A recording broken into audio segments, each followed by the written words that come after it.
Hello and welcome to the Book Thing. My name is Mark, and today I'm going to take some for this one, but I'm going to talk about the Farseer Trilogy by Robin Hobb.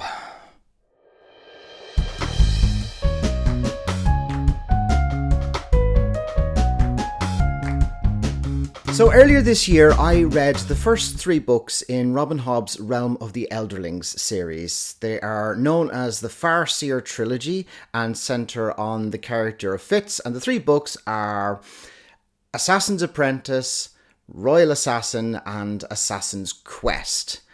And the reason I read them is because they are among the most praised series in all of fantasy. From booktubers and authors alike, everyone loves the Farseer Trilogy. But I didn't. The trilogy actually left me quite disappointed and underwhelmed. But sometimes I find when I've read a book, I can't necessarily formulate an opinion straight away. Sometimes I have to just let it sit and let me see how I think of it after a bit of time and distance passes. And sometimes my perception of a book can change quite drastically. So I wanted a bit of time and distance from the Farseer Trilogy before I started to collect my thoughts on it. And having spent that time, I now realise I kind of fucking hate the Farseer Trilogy. Now, I accept that I'm completely wrong about this. Every single fantasy booktuber, when they're listing their top series that they love in fantasy, Robin Hobb's Realm of the Elderlings or the Farseer Trilogy is always up there. Library of a Viking did a video not so long ago where he actually went through all the top booktubers, looked at what their favourite fantasy series were, and Realm of the Elderlings came out number 7 and is one of his personal favourites as well. These are people who are way better at doing this than I am and have been doing it for a hell of a lot longer and read a hell of a lot more books. And this isn't just people blinded by nostalgia. New people are discovering and loving this series all the time. People whose opinions I respect, and again, who are way better at this than I am.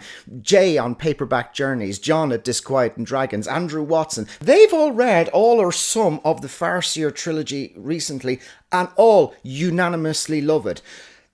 At this point, that's a consensus. I'm the last lunatic left in the asylum. Everybody disagrees with me in this, and I have to accept that I am wrong. Sorry to interrupt, but I just wanted to take a break from editing to say that since I recorded this, Vera actually put up her video as to why she is critical of the Farseer Trilogy. I'll put a link down in the description below, but Vera, I'm really glad I'm not alone. I'm also kind of glad that you were the one who jumped on the live hand grenade before I did. But I would like to tell you, even though it's entirely subjective, why I have come to this entirely wrong conclusion. So if you let me, I'll talk about the things that people love the Farseer Trilogy for and say why I don't. Now, I am going to try and do this for the most part spoiler free. So if you haven't read the entirety of this series, I'm going to do a section at the end which does have some spoilers in it, but I will signpost that carefully so you can skip over that bit if you want to. Now, when it comes to the Farseer Trilogy, the thing that tends to get praised the most is Robin Hobb's character work. She gets praised for having well-rounded, three-dimensional characters that have growth over the story, that compel the reader to be involved and want to continue along the story with them. I'm not sure I agree with that. Now, I'm not going to go into all of the characters in this, but I will talk about two: the primary antagonist, Regal, and the protagonist, Fitz. Now, this is probably not a popular opinion, but I don't think Regal is a good villain. I don't think there's any nuance or depth to his character at all. He just comes across as a complete pantomime.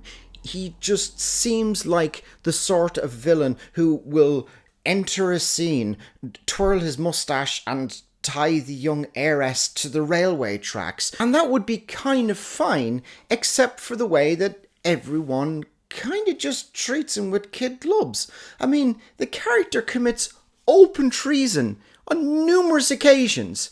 And the stock reaction to it is, well, that's just Regal. What are you going to do?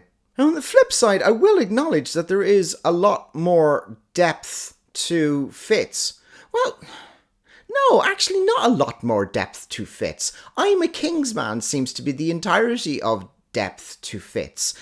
But aside from that as being his primary motivation and, very far down the list, his feeling towards Molly, he's actually a really quite ineffectual protagonist for this whole thing and comes across really quite whiny, actually. It feels like he's constantly complaining about the fact that he has done things that has made everything worse all of the time, and yet he still continues to do things that make everything worse all of the time. Add to that, he always seems to be complaining about the fact that he's not being included or being best used by his king.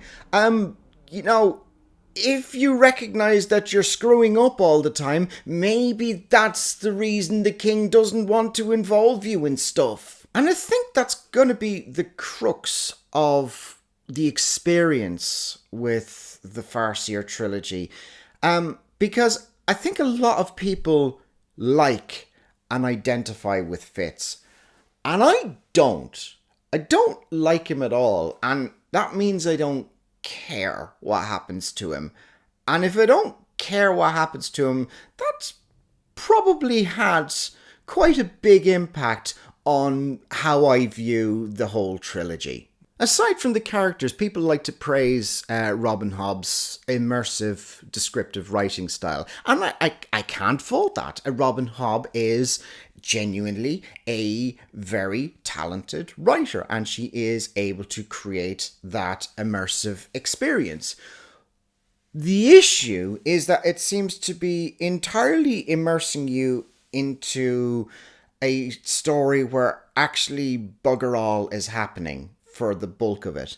And when threads of plot and anything interesting tend to crop up, they're either dealt with really, really swiftly, they are something that's going on in the background, or just dropped entirely. So, for example, there seems to be a thread at one point in Assassin's Apprentice where someone who may or may not be Fitz's mother actually recognizes him in the town of Buckkeep. And that's never once touched on again. It's just mentioned in an offhand way and then never gets mentioned once again. In Royal Assassin, there is, around the Red Ship Raiders, there is this element around this white ship that gets included. And that seems to be a way of how this whole thing is going to explode and develop further. But nope, that one gets dropped as well. There is Fitz's training in the skill. That kind of doesn't work out. Drop that. Let's move on to something else. It seems like every single time some plot thread is introduced that might actually start to drive the story forward, it's dropped, or it's dealt with stupidly fast. I think Robin Hobb gets a little bit of a pass here on her writing style. I have also read The Wheel of Time by Robert Jordan, and there is a section of about 3 books that is referred to as the slog in there. I argue that more events take place in the 3 books of the slog in the Wheel of Time than in the entirety of the Farseer Trilogy. And they take up about the same amount of pages. Now, I've heard it said as well that what Robin Hobb likes to do, rather than the wider things going on in the world, is focus on, like, court intrigue and that sort of thing. I don't buy that. I'm sorry. But court intrigue to me is about people building up different alliances, playing one side off against each other, lying to somebody else, telling the truth to one thing, keeping secrets, switching things around. What the court intrigue that happens in the Farseer Trilogy is you've got Regal and a bunch of sycophants openly committing treason on multiple occasions. And when that treason is exposed, the response is pretty much, well, it's Regal, what are you going to do? And when we're talking about the goings-on in Buckkeep, let's talk about the world building, which is another thing that Robin Hobb gets praised for in this series. Now, I can't comment as to how big and expansive the world gets after the Farseer Trilogy, but I would argue that for pretty much the first two books, we don't get a world built. We barely get a town built. We get one castle, and that's pretty much it for virtually the entirety of the first two books. Now, Bookkeep is the seat of power and the capital of this kingdom called the Six Duchies. Okay, if you really think that the world building is that good, can you tell me what the names of the six duchies are off the top of your head, and what differentiates them from each other? Because I can't.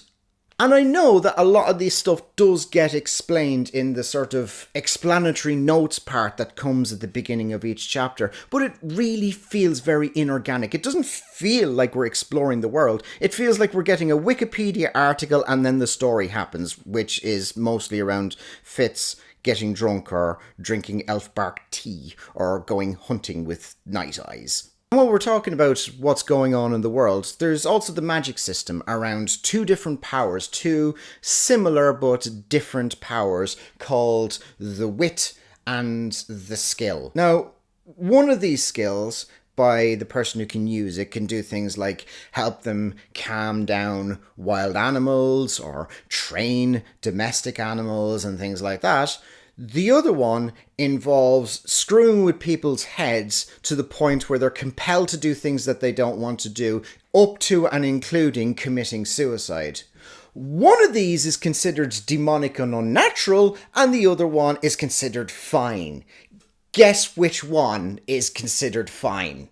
And if we're going to talk about the wit, then minor spoilers for Royal Assassin, but we need to talk about Fitz's animal companion, Night Eyes, who seems to be universally beloved by the readership, and I don't really get why.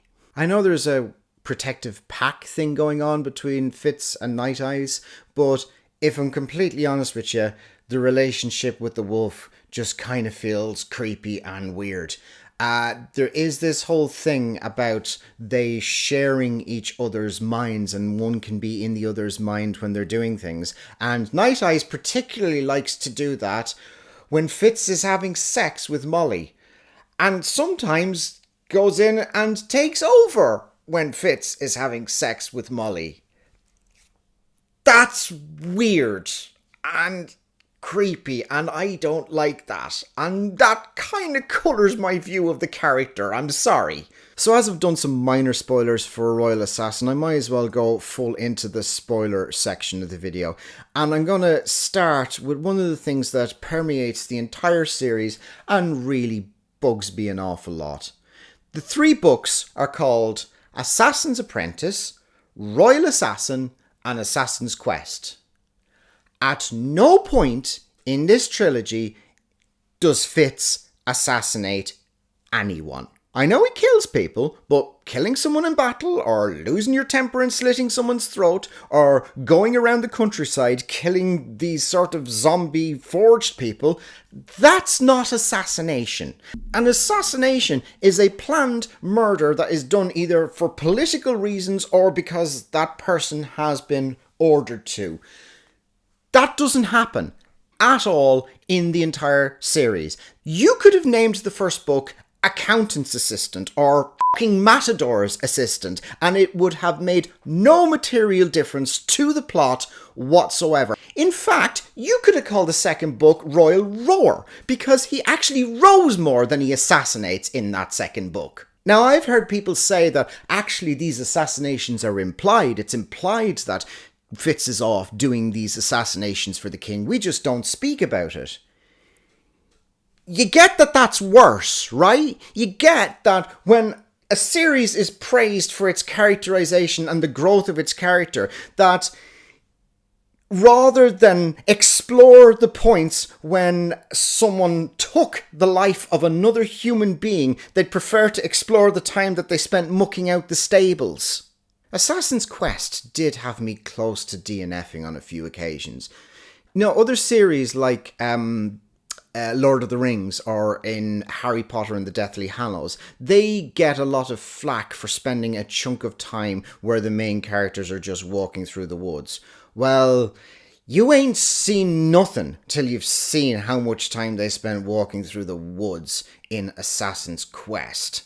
And while we get to spend a lot of time walking with our characters in the forest in the third installment, the part that wraps up all of the plot threads happens really, really quickly, and it's all done with the same thing. It's done with the dragons that are created with the skill. Dragons never get mentioned as something that exists until the final third of the final book, and at which point they become the plot contrivance that is the explanation and the wrap-up for absolutely everything.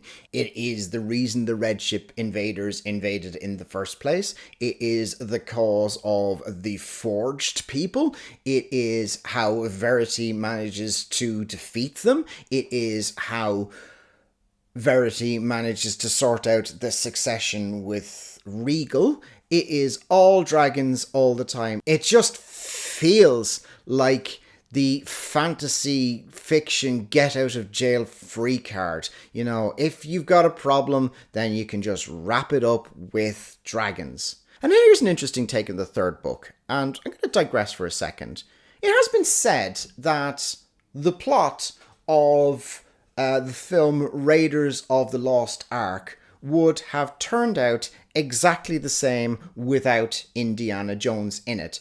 The Nazis would have done everything the same with the Ark, and it would have ended up all the same way, and the same things would have all happened. Indiana Jones wasn't actually the hero, he just happened to witness everything that was going on. The same could be said for Assassin's Quest.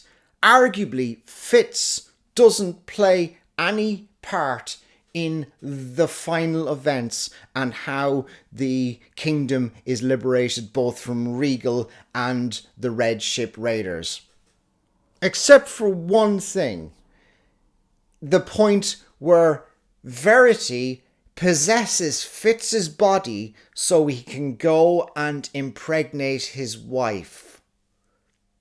That's a thing that happens in this book. All of these criticisms that I've come up with, these are all things that I've stewed on since finishing the series. And the reason I've stewed on these and these negative aspects to the trilogy is because my experience when going through it was I was actually really quite bored. And again, that is not necessarily a criticism of the work itself. It's a criticism of how I perceived it. And actually, I am going to caveat this by saying that part of the reason might be that I consumed most of this through the audiobooks.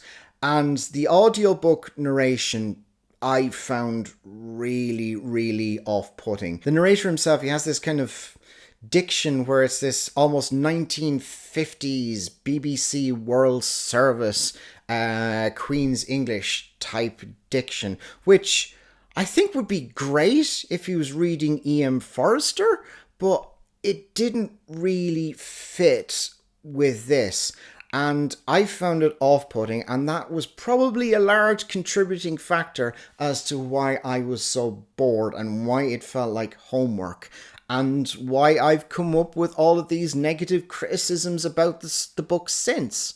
I hope I haven't upset anyone with my criticism of the Farseer Trilogy. And like I said, I'm not being flippant about it. I accept that I am wrong about this. You know, a consensus has been reached, and it is one of the greatest fantasy series that has ever been written, because pretty much everyone says so. I just don't like it. And I accept that I am in the minority when it comes to that. And if you want to tell me, yeah, well, you, I hate Discworld, then you go right ahead and do that. If I'm not the only one who feels this way about the Farseer Trilogy, I'd love to hear about it in the comments. And if there's any series that everybody else seems to love that you don't like, then tell us about that as well. I'd be really interested to hear it. In the meantime, I really do appreciate you taking the time to listen to me dump all over your favourite series. I'm sorry, it doesn't do it for me. But thank you for taking the time to watch this. If you enjoyed this, you probably didn't, but if you did, please consider hitting the like and subscribe button. But in the meantime, take care.